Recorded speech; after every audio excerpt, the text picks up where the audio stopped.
Si vous avez un smartphone, et c'est sûrement votre cas, vous prenez sans doute sans arrêt des photos, notamment d'enfants, que vous allez ensuite poster sur les réseaux sociaux. Si cette pratique peut sembler anodine, mettre en ligne des images de mineurs comporte des dangers.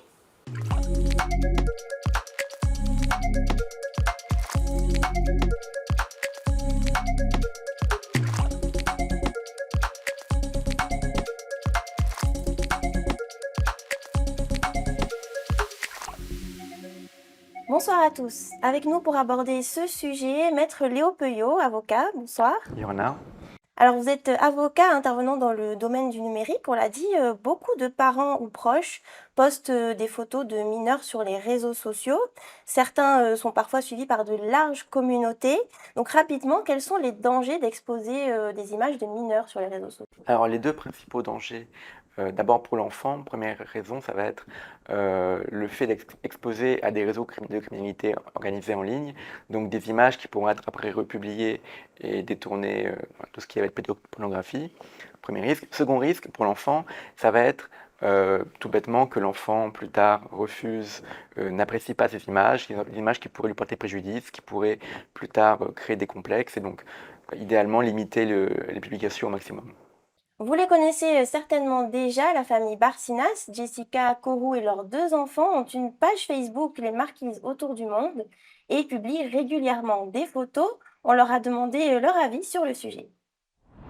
C'est vrai qu'en regardant un peu ce qui se passe un peu ailleurs hein, sur les réseaux sociaux, on voit beaucoup de reportages ou de faits divers sur l'image qui est véhiculée par les enfants et qui a une certaine peur aussi derrière.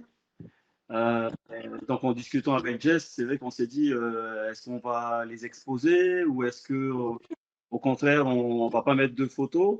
Mais notre envie de partager, d'inspirer a été plus forte. Et donc là, ça fait 14 mois qu'on est parti.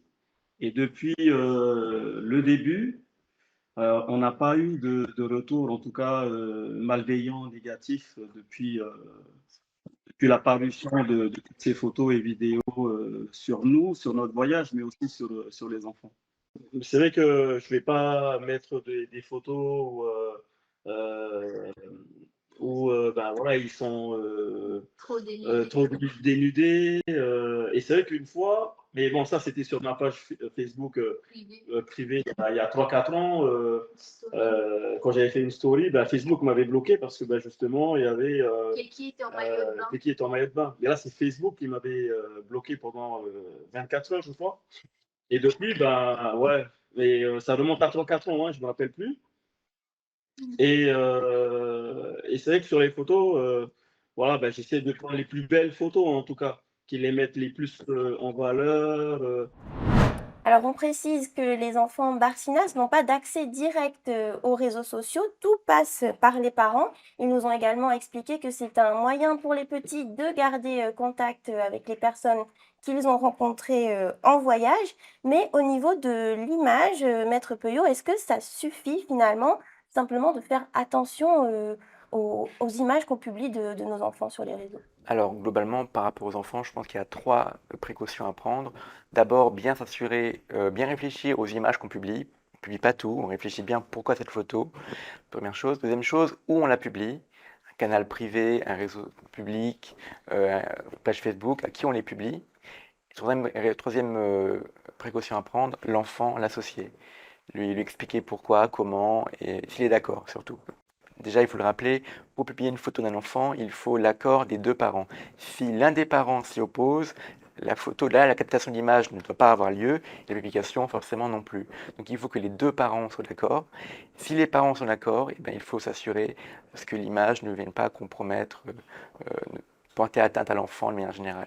Donc idéalement, se mettre à la place de l'enfant et s'imaginer, est-ce qu'il y aurait une possibilité que la photo puisse porter atteinte à l'enfant? Alors merci Maître, et avant de se quitter, on va faire un petit tour de l'actualité technologique à l'international.